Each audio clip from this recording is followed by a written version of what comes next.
Rebagliati. Ross is looking good right now. He's not holding left back. to go. He's fighting it right now for all it's worth. It's carve or starve for Ross right now. He's in first place. Ross Rebagliati, Canada. 72 hours after Ross's gold medal run. Ross Rebagliati has tested positive for passive marijuana. Forced to forfeit his gold medal. Returned the medal and diploma awarded to the athlete Rebagliati. They'd put me in jail in Japan. Overturned. He did get the medal back. I just wanted to take the control back again. Let's turn this mess into a success. I'd love if we could be part of normalizing cannabis use and to also stand up for the people who use cannabis. It's personal. I'm Ross Rebagliati, and this is the Potcast. Welcome to the Potcast with Ross Rebagliati, where we explore the world of cannabis through the eyes of one of the world's premier cannabis advocates. I've been at the forefront of cannabis awareness for over 25 years, since that fateful day in Nagano. Join me as we dig deep for gold nuggets hidden in the wide world of weed. It's growers, producers, innovators, and enthusiasts. Don't forget to hit that subscribe button and keep the podcast in your rotation. There are many different ways to consume and enjoy the diverse flavors and effects of cannabis. Prefer to engulf yourself in the skunky aroma of flower? More power to you. Rather avoid the smoke by partaking in edibles? That's your prerogative. Or perhaps you're drawn to the potent experience of a dab or a sprinkle of cannabis concentrates. If that's the case, you may want to grab your dab rig and turn up the volume. Today in the podcast, we're talking to some folks who have made their living from separating the cannabinoids and terpenes from the cannabis plant and turning them into highly concentrated forms for consumption, specifically bubble hash, rosin, and diamonds. I'm stoked for this one, Don, because I'll be chatting with the Bubbleman himself, Marcus Richardson, a legend in the cannabis space and the guy who actually coined the term bubble hash. By 99, I would start the bubble bag company, and I would use this little motto that was, if it don't bubble, it ain't worth the trouble. And that's because real 6-star bubble hash, when you light it with a flame or a vaporizer, it would boil and bubble these big, beautiful, clear domes. I'll also be sitting down with Ryan Douglas, a rosin maker who also happens to be the first person to introduce Canada to solventless diamonds. And on that note, why are diamonds such a buzzword right now? And are concentrates made without the use of solvents a better choice? Find out what our guests have to say about it in just a moment. I'm Don Schaefer. I'm Ross Rebagliati, and this is the Potcast. This episode was inspired by the Black Diamond Stick by Ross's Gold. It's a convenient stick infused with pure THC concentrate, the only product of its kind in Canada. Just slide it inside any joint or pre-roll to boost the potency. Ask your favorite bud tender for the Black Diamond Stick by Ross's Gold or visit herbaldispatch.com. Must be 19 plus. And now for the pot news. A 2024 report from UK-based Fairfield Market Research projects the global cannabis concentrate market to grow substantially, bringing in $2.4 billion US in revenue by 2030. This growth can be attributed to more widespread legalization, increasing acceptance of cannabis for medical use, and a shift toward using concentrates and treatments for pain management and adverse effects from other medications. North America is poised to lead the global cannabis concentrate market due to its extensive legalization policies and stronger demand-supply dynamics. Increased awareness of the therapeutic benefits of cannabis is also a contributing factor. A 2023 study published in the Scientific Reports Journal compared the cognitive performance of flower users, concentrate users, and non-users. While flower may contain between 9 and 20% THC, cannabis concentrates are much more potent, containing between 60 and 90% THC. Despite this variance, no significant differences were observed between flower and concentrate users on any of the cognitive tests. And while some memory tests showed lower scores for flower and concentrate users compared to non-users, there was no significant difference recorded in several other cognitive tests, from psychomotor speed to working memory and executive function. Further research is still needed to confirm and broaden the results of this study to improve existing knowledge on the long and short-term effects of cannabis products. Before we chat with our esteemed guest today, let's get some important definitions out of the way. For anyone unfamiliar with cannabis concentrates, they're concentrated forms of the most desirable parts of the cannabis plant, namely the cannabinoids and trichomes, responsible for the psychoactive effects, flavors, and aromas of cannabis.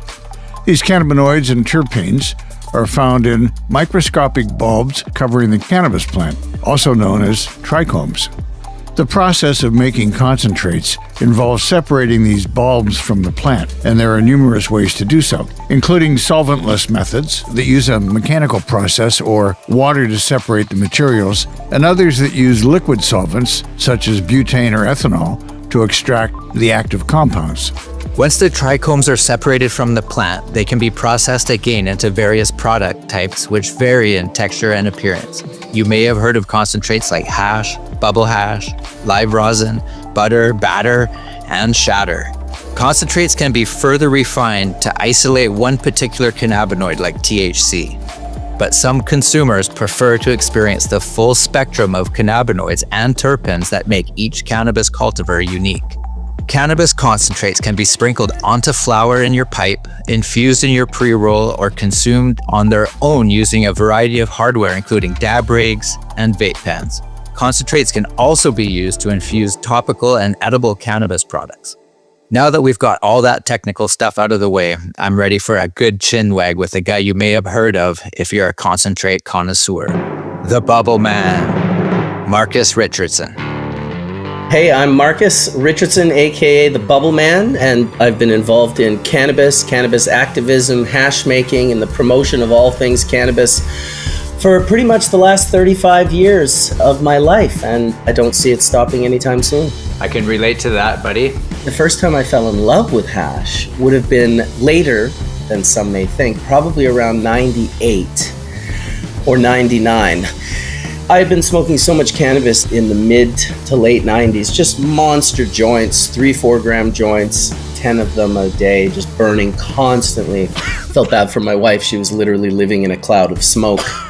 And when I got turned on to water hash and made water hash and took the first little puff in a pipe of that, I had blown through this ceiling that I had been sort of pushed up against for maybe the last several years. And then later I would learn that each time I hit more, I would go up and up and up. And there was no ceiling. It was a ceilingless high, which was something that I was keen on because I really liked to be high. That's probably why I was smoking so much.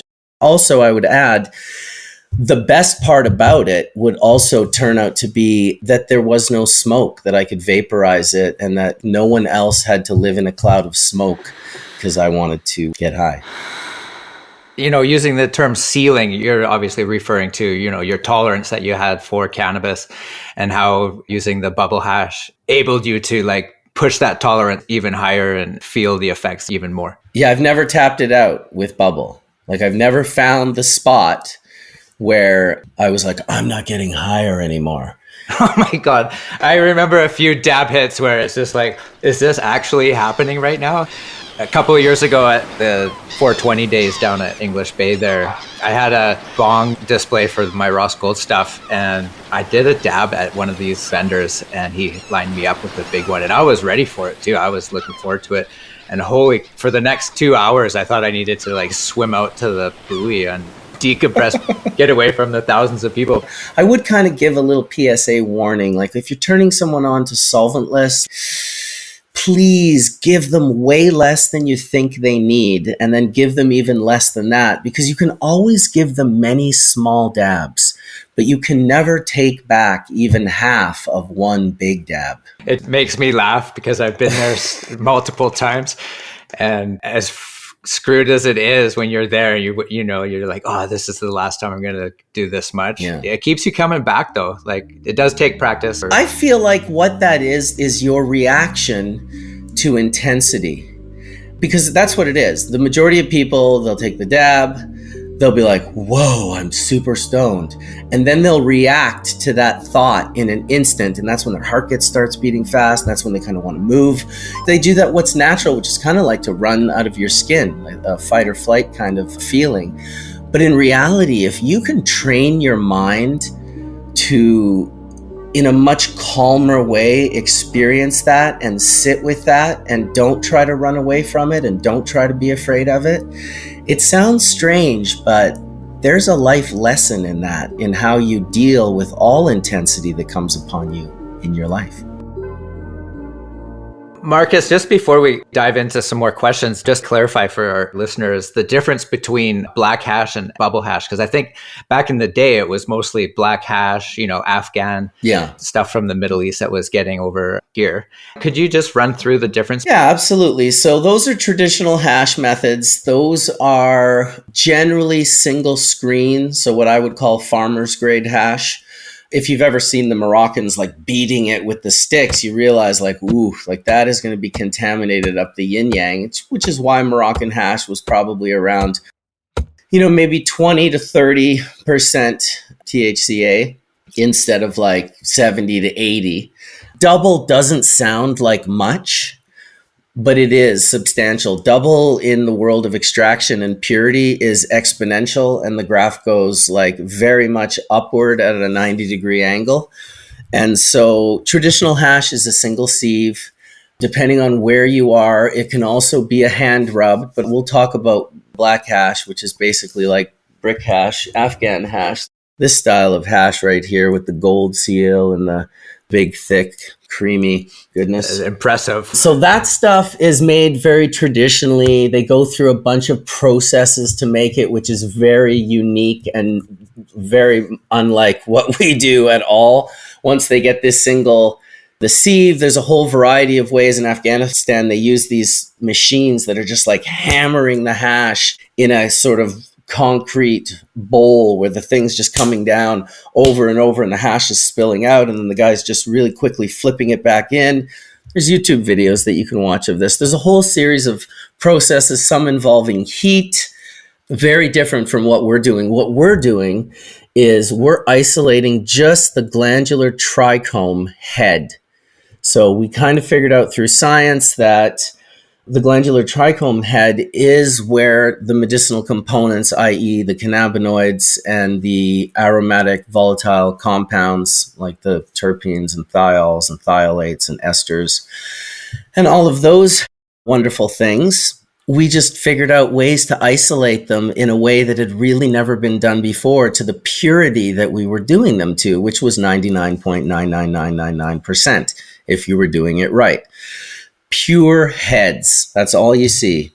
It's so damn beautiful that you're just like, what the heck is that? That's purity. And if you were lucky enough to practice or to execute purity on someone who produced quality, well, then you're in for a real treat. Marcus's journey into producing this particular type of hash and developing his signature extraction system called bubble bags was kind of a fluke, one that involved getting in trouble with the law after doing a good deed for the BC Compassion Club.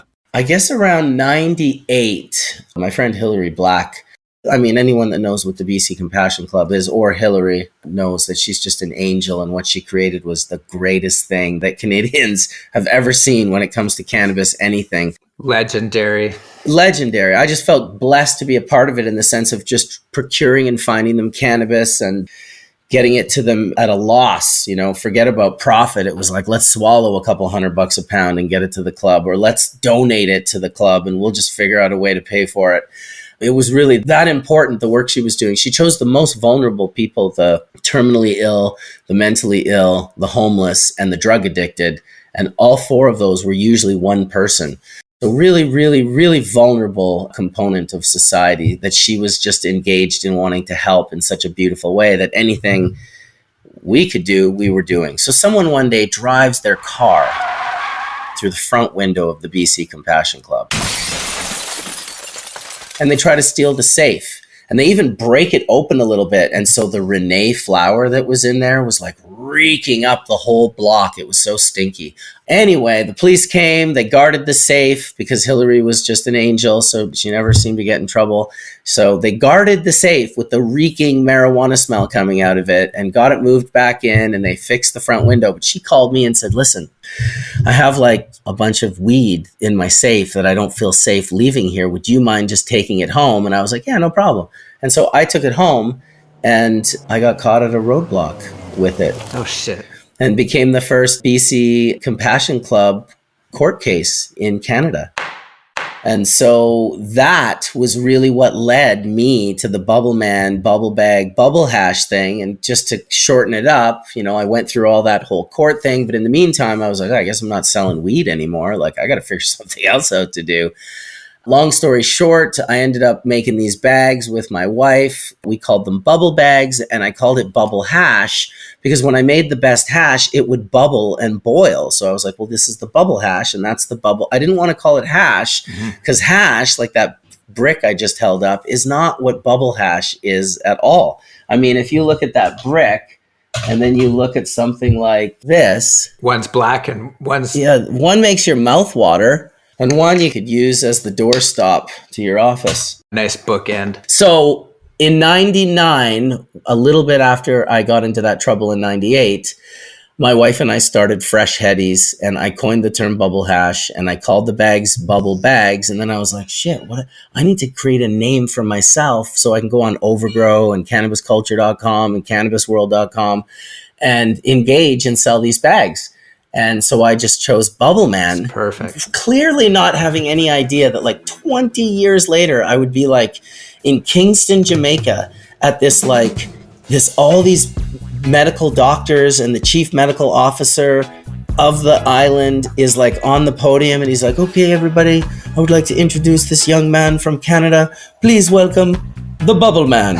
And I was just like, oh my God. And then later that day, you know, if you speak at a conference, people will be like, Ross, could I have a word with you after you've spoken? People were like, oh, Mr. Bubbleman, with the Caribbean accent. It was just awesome. I was like, oh my God, this is like a weird LSD movie I've created for myself. Gotta love Jamaica. Just Bubbleman. What a stupid name to choose. Like, who would know 26 years later, I'm still rocking this moniker. I have to say, Marcus, we all love Bubbleman and what you represent. Personally, I think it's a perfect moniker for you. Clearly an influential figure in the hash space, Bubbleman not only helped popularize the water method for extraction with his bubble bags, he also found himself building a community full of other hash lovers and cannabis enthusiasts from around the world.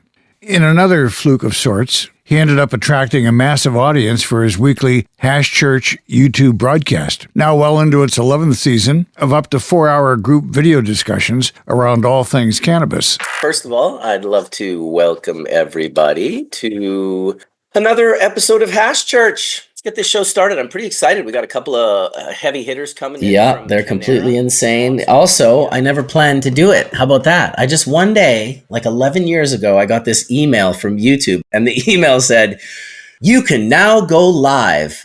This was kind of the first real live streaming, like YouTube, the biggest audience. I was like, whoa, it was Sunday morning. It was like 8:30 in the morning. I was like, okay, Sunday morning. I was like, okay, well, call it Hash Church. About right. It's like, it's Sunday morning. We're going to church. Total spur of the moment.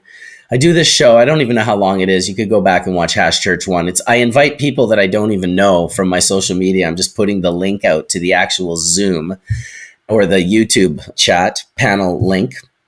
I do it the first Sunday. Then I'm like, oh, I'm going to do that next Sunday. And by the third Sunday, I have a panel.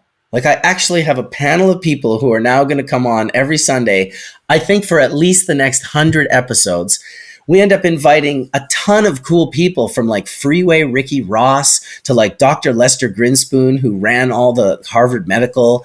Geez, there was just some real characters. Ross Ulbricht's mom came on and talked about his like 3 life sentences for starting the Silk Road. Like, it was just a really cool show that just was like, I did it for 167 Sundays in a row. I remember at 150, my wife pulling me aside and going, I don't understand why you're doing this. Like, what are you doing this for? I was like, I don't even know. And if you look back at Hash Church and some of the conversations Some of the things that happened on that panel, some of the discussions and moments in time literally drove the direction of part of our industry. Like the whole rosin, live hash rosin process, that my buddy had released that on his small Instagram account. He came on Hash Church and like 30,000 people saw him talking about how to make hash rosin and flower rosin. And there were companies a week later after that show that popped up with rosin presses that you could buy.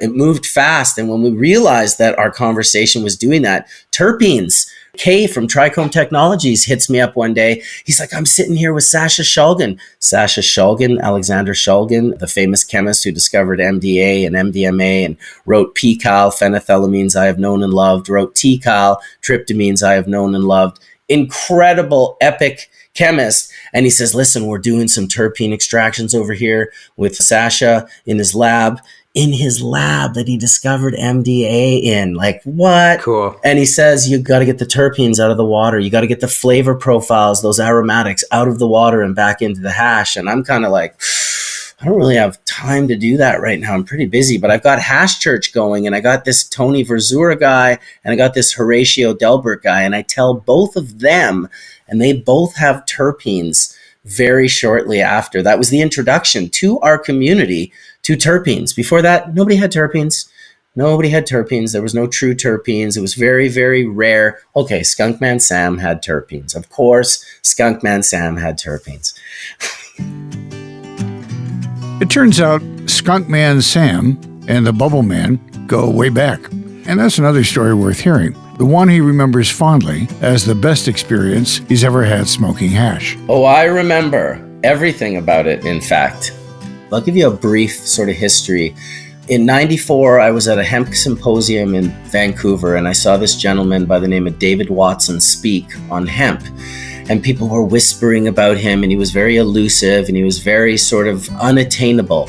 He was very much the tenured professor that you would be lucky to be able to talk to him back then. He was just moving at an accelerated rate in the world of cannabis and really didn't have time for anything other than forward motion always. And so by 99, I would start the Bubble Bag Company, and I would use this little motto that was, if it don't bubble, it ain't worth the trouble.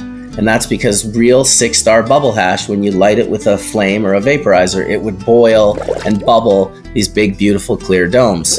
And so that was something I had heard from Robert Connell Clark, the author of Marijuana Botany and the book Hashish. And he had been really best friends and working very closely with this David Watson, who I would get to know as Sam the Skunk Man, who was the breeder of skunk number 1, who would become a dear, dear friend and mentor to me for the last 25 years. And it's great to be able to tell this story because he passed away recently in California on January 27th. So super awesome, amazing man. And he shared so much knowledge when it comes to cannabis that we're better off for it, that's for sure. Now, everyone knew Sam's hash was different. And of course it was different because Sam had some magical way of isolating pure resin heads into just pure resin heads, nothing else. He didn't use water. Nobody knew what he was doing. He'd been doing it for 15 plus years by the time I met him. Basically, how he invited me to his house was I got an email from skunkmansam@yahoo.com. And I was like, oh, this is interesting. And the email just said, if it don't bubble, it ain't worth the trouble. Do you know who's saying that is? And I knew who he was and I knew how particular he was. So I wrote him back and I just said, I know who you are. I heard it from Rob. I know it's yours. I'll stop using it. I'll pay you. I'll do whatever you want. Just tell me how you want me to proceed. And that was the right way to respond to him. And he emailed back, no, that's fine. I just wanted to make sure you knew who said that. He was very much like that, you know? So I always gave him his credit, and his credit was vast. It was an unbelievable amount of credit that you could give this man. So anyway, I ended up at his house. And of course, what he's trying to do is kill me because this guy smokes like nothing you've ever seen. I'm telling you, he had to have smoked 60 plus bong rips in the few hours that I was sitting with him. Like literally just every 2 minutes, the bong was in his mouth taking a giant bong rip. And I matched him. So his dry sift was skunk number 1.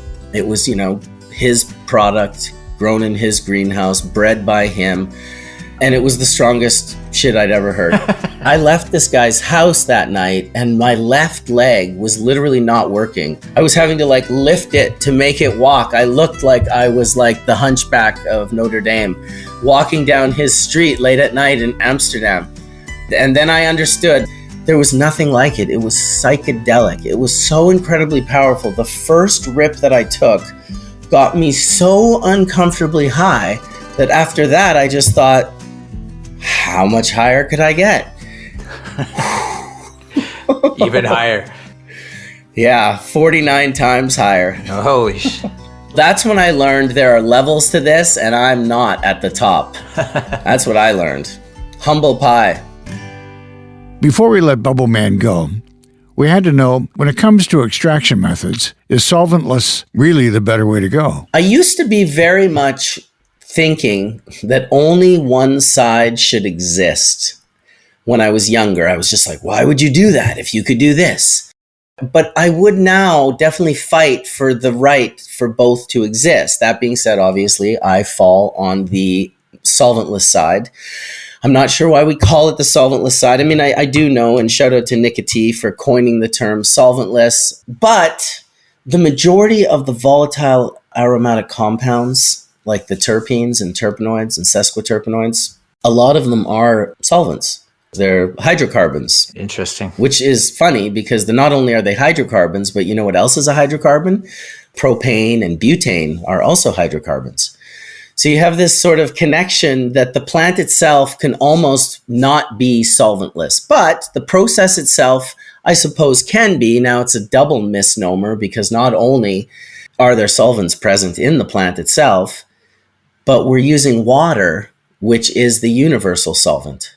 We're not using it to extract things from the plant. We're using it as a carrier. That being said, if anyone has ever made water hash, please tell me at the end of the process if your water was clear or if it had melted things out of the plant into the water. Smell the water and tell me if there are any aromatic volatiles in that water that perhaps might have been water soluble as well. I think you will find the answer to both those latter questions to be yes. Marcus, hey man, it's been a pleasure. You're a legend in the industry and in Canada and around the world. So having you on the show is amazing. And yeah, let's get together in the near future. Oh, give thanks, man. Appreciate the kind words. You're a legend, of course, in your own way, man. Like, holy shit. I'll never forget that whole experience going down. I was just like, wow, look at that. Yeah. That was like the best thing you could do for snowboarding. Even though I know at the time it didn't feel like it. It was just so gangster. Earlier in this episode, we touched on how additional processing steps can produce a variety of different cannabis concentrates. A few more steps down the line from hash and bubble hash is a concentrate called rosin, which is produced by heavy pressing flower or hash with heat. Our next guest, Ryan Douglas, is about to take us on a journey from his early days of ruining his girlfriend's hair straightener with his rosin pressing experiments to doing it the high-tech way and helping other rosineers get the best results, to going even further in producing the most potent concentrate of all, diamonds. Back in 2015, I was working on getting my medical license to grow for myself and so on. And one of my friends came into my snowboard shop in Port Coquitlam. I used to own it for like 12 years.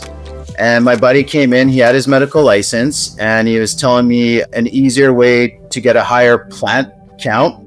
Him and his friends, they just started making rosin. And I'd never heard of rosin. He showed me a little video of them making rosin at his buddy's mechanic shop. And it was a super ghetto Mickey Mouse setup. They just had one plate that heated up at the top and just, a regular plate on the bottom. They just smashed it on a 30-ton press for at really high temp for a matter of seconds. And I watched the rosin shoot out and I was like, whoa, I want to try this. And I literally went home after that, grabbed the girlfriend's hair straightener and was trying to, press stuff out. And then I got some wood clamps and then I used that and that worked a lot better, adding more pressure. And that's how I kind of got into rosin. That's amazing. When I first saw rosin coming out of a rosin press, I had no idea that weed could yield an extract just by pressing it like that. And the whole like hair straightener revolution that we had like 10, 15 years ago, it was a revolution. And here we are today with some serious machinery that does it now. Yeah, that's how I got started, was with a hair straightener. And my girlfriend, after went to use her hair straightener, there was some rosin. My girlfriend at the time was blonde, and it like stuck right into her hair. And great. Yeah, I got a little trouble for that one. My brother, he's an electrical engineer. He had this great idea. He said, hey, let's make a rosin press. So he made me my first rosin press as a birthday gift for me. He's thought outside the box because we saw there was a few rosin presses starting to hit the market. He's like, we should design software that's compatible with every rosin press in the world. So that's where Rosin Unity got developed. And we were talking with pretty much every rosin press manufacturer in the world, Europe, US, Canada. And it's kind of like a rosin diary, because what we found out from experience is even if you're squishing the exact same strain, like the same bud that you got, but you're hitting it at different temperatures, we found you're getting different results. The software really helped dial in the strain that you were using to find the perfect money temp, we called it, that you're getting the best result and the best quality of rosin too, at what temperature, then the pressures, the times, the different microns of the bags that you're using too for pressing out your flower. At the time we started with flower, not hash. And then we started, pressing hash, finger rub, roaches, literally pressing everything just to see what kind of results we were getting. And that's kind of how we were trying to build a community to get other rosiniers to use our software. And then we could all communicate with each other with what kind of results, we were all getting, squishing the same strains. And then we started realizing that people might grow the same strain. Like I could be growing Pink Kush, Ross could be growing Pink Kush, but we have a different feed program. Some could be under LED lights, some could be under HPS. And then we were noticing we were getting different results if we were pressing it at the same temperature, all that. But because Ross has a different growing method than I do. And that was another thing that we found Rosin Unity was really helping us collect the data and help each other out in the rosin community. Is there a temperature where you get more yield, but the quality isn't as good? Yes. And is there a lower temperature or a different temperature where you get less yield, but the quality is better? Yes. Whether you're pressing flour or hash or whatever you're going to press, a lower temperature, like for flour, I find 180 Fahrenheit is a really good temperature. It's the kind of lowest you want to go with flour. You're going to get a lower yield, but you're going to get a better quality rosin, like more terps to it. Right. Then say if you hit it at 200, you're going to get a higher yield, but the rosin isn't going to be as buttery and as stable sometimes. And it's not as nice. You could just tell like by the appearance wise, but you will get a higher yield. So it really depends on what you're trying to use that rosin for. Right. If you're going to use it for an edible, you want to hit it at a higher heat to try to like get as much out, right? Versus if you're trying to make a really nice rosin for you to enjoy to smoke. Before we get into diamonds, you probably guessed that you also need a nice type of flower if you're going to make a nice type of rosin. So how does Ryan go about selecting the input plant material for his rosin? I look at the size of the trichomes on the plant and if they're going to fall off, pretty easy. And also you want a looser bud. A looser bud structure is what you want. You want to grow more resin glands, but a looser bud, because a nice tight bud, you want to be able to get at those trichomes that are in the middle of that bud, right? So you really got to beat it up a lot to get to the middle of that. So there's probably strains that are fluffier than others, like Day Tripper, for example. Yes. Generally speaking, and you would probably agree that an outdoor crop for solventless ice water extraction, generally outdoors is fluffier than the density that you see on an indoor grow. Is that right? Definitely, 100%. Right. We've washed the exact same strain, critical condition, indoors and outdoors, and we definitely saw the difference in the yield and return, for sure. Higher return, just everything about it. The plant seems to really like the natural outdoors versus being inside sometimes. That's what I found with growing it for what we were doing, solventless extracts. So the outdoor, you're getting like a more surface area to work with when you're doing your ice water extraction. So the trichomes can more easily fall away from the plant than if it's a dense bud. You're really just getting like the outside of the bud, and you really got to beat it up to be able to get that stuff out from the middle. Definitely. We use a microscope here. So as I'm washing, I'll pull the buds out to inspect the buds to see how I'm doing. You don't want to beat it up too much or else you get too much plant material in your hash. And then when you press that into rosin, the quality of your rosin isn't as nice as it could be. Well, the trichomes actually bruise like a banana, for example, where if you beat them up too much, they actually will change color a little bit. Cause some damage to them. Yes, the color.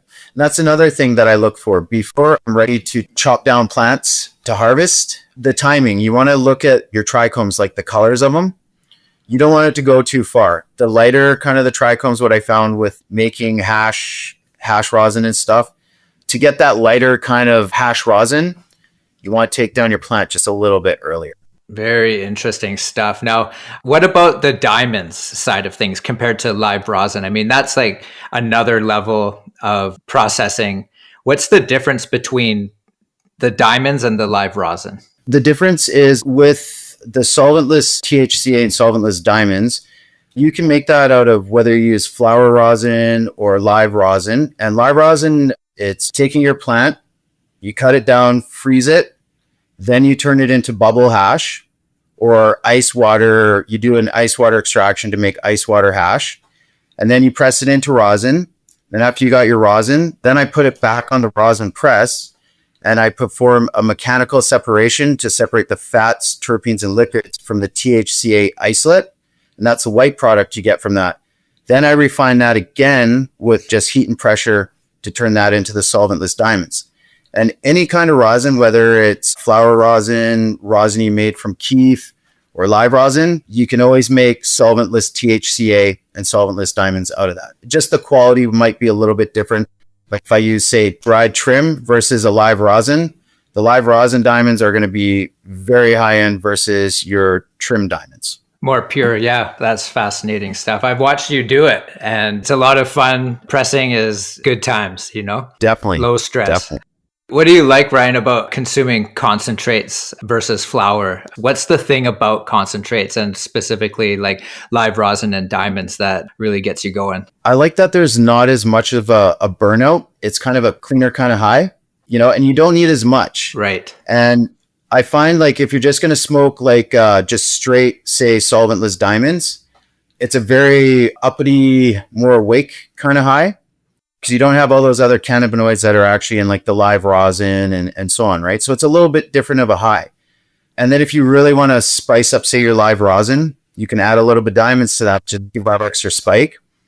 Or you can add it to your joints. And a lot of people have been doing it. They've been infusing their own joints with the solventless diamonds. So it's good for people who dab or people who just, you know, smoke regular joints and they just want to spice it up a little bit. Love it. As the first to bring solventless diamonds to Canada with his Diamonds by Douglas brand, we had to ask Ryan for his thoughts on the solvent versus solventless debate when it comes to extraction methods. Bubble hash or ice water hash and rosin, you're not using anything that you can blow yourself up when you're making that stuff, you know. There's a video going on around from a house in Langley that this was like maybe 3 weeks ago. Right. The whole house exploded. It's right on people's front door cameras, caught in the whole house just boom right off the ground. A home in Langley erupts, bursting into flames and rocking the community. Now a heap of rubble. Neighbors are still in shock as police confirm a body was found from somebody making shatter from BHO in their basement. Quick acronym lesson for our listeners. BHO stands for butane hash oil, a cannabis concentrate produced using butane to extract the cannabinoids and terpenes from the plant. So the live rosin is basically like your organic version of that extract. And that's the way to go in my books. There's always going to be like a little trace when you're using a solvent to make your extracts. There's always going to be just that little trace in there. And, you know, that's another reason why I like to use a solventless product over something made with a solvent. In my opinion, well, the number one thing that I like about it, it's a safer product. Say you're the organic grower and you grew your own starting material, like all the way down the line. You're getting a really clean product. Versus using a solvent, if you don't do the process right, like I was saying, if you don't purge it out properly, there's sometimes a lot of solvents left in that extract, right? And when you're smoking that, you know, you're inhaling that and you can sometimes see you get that blue smoke. It might taste like ass sometimes. If you've tried different extracts and you exhale and you're just like, oh, like, you know, sometimes it leaves a bad aftertaste in your mouth, from my experience. I would imagine that if you're pressing it and it's ice water extraction to begin with, fresh frozen, that you would probably have more terps than if, you know, you're doing it, the extraction with a solvent. Yeah, I've found too, though, with some hydrocarbon extracts that I've had, they got some good flavor, but I'm seeing so much crazy live rosin that's hitting the market now, and it's just packed. Yeah, it's crazy. The terps that are on it, it's just, you've got to see some of the stuff. It's really... Absolutely. And the color of the live rosin that you're doing for Diamonds by Douglas, which, by the way, is just recently hit the market in the stores. So congratulations on that. I know what that's like to finally see that one come to fruition. So that's amazing. Yeah. And your liquid diamonds, there's a translucentness to it where you can see through it. You can tell there's a tinge of color in there and you can see the diamonds, but it's very translucent. Yeah, and the way I made those is when I do mechanical separation to get the THCA and then to get the diamonds after, all those terps, fats, and lipids, depending on the product that you're using, if you're using like a higher end, like a live rosin, the terps are super clear and they run like syrup, right? You don't have to manipulate them or anything like that. And then what I did is I melted the solventless diamonds into that terp sauce, and that's how we made those carts that Ross and I were playing around with. Yeah, we did a little R&D, didn't we? That was good times. And just a quick shout out to Pure Fire. Ryan's at the Pure Fire facility right now. Hi, right now. We both spent a lot of time together. Definitely. There's a great collaboration there. So I just wanted to point that out. It's a great family-run micro facility. Definitely. Go Pure Fire.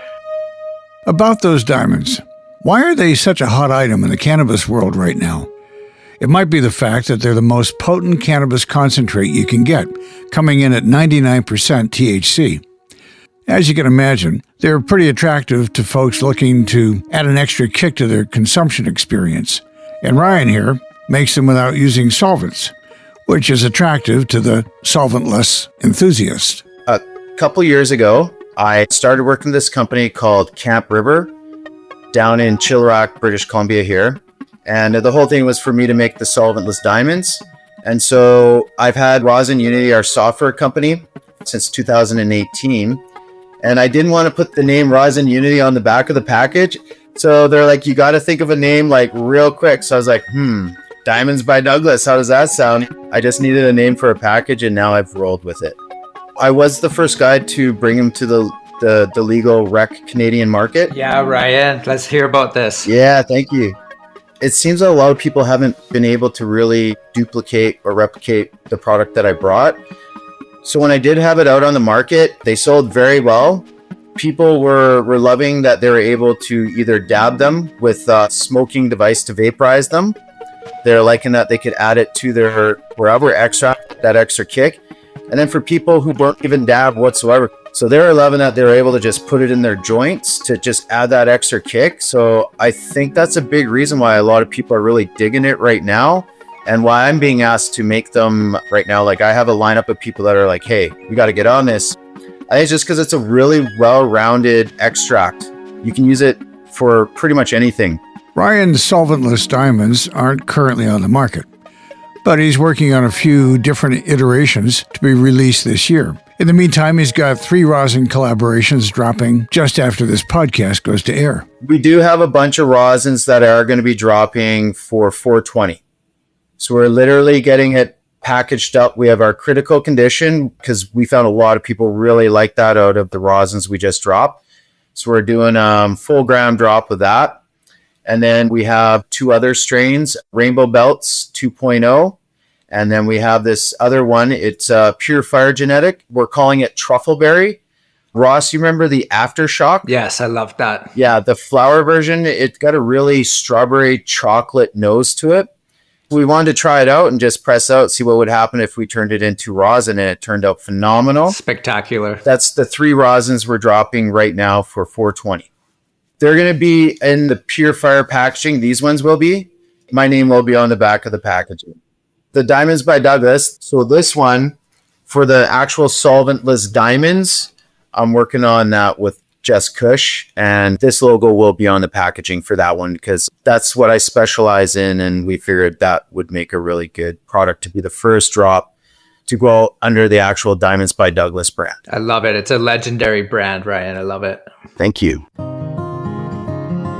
Thanks to the Bubbleman, Marcus Richardson, and Ryan Douglas from Diamonds by Douglas for joining us today on the podcast and sharing their stories and their passion for cannabis concentrates. Just in case you feel inspired to try a dab or a sprinkle, remember, start low and go slow. This episode was inspired by the Black Diamond Stick by Ross's Gold, the easy way to infuse your joint or pre-roll with extra THC. Ask your favorite bud tender for it or visit herbaldispatch.com. Must be 19 plus. Be sure to join us for the next season of the Potcast, where we'll be getting up close and personal with even more cannabis legends and the most topical cannabis topics. Subscribe to the podcast so you don't miss out. The Potcast with Ross Rebagliati is an Everything Podcast production. The opinions expressed in this podcast are not necessarily the views of the podcast team or our partners. The show is intended for a 19-plus audience. Thanks to our host, Ross Rebagliati, our showrunner and writer, Jessica Graychick, and our sound engineer is John Massacre. I'm Don Schaefer. Thanks for listening to the podcast. Another Everything Podcast production. Visit everythingpodcast.com, a division of Pattison Media. Subscribe wherever you get your podcast.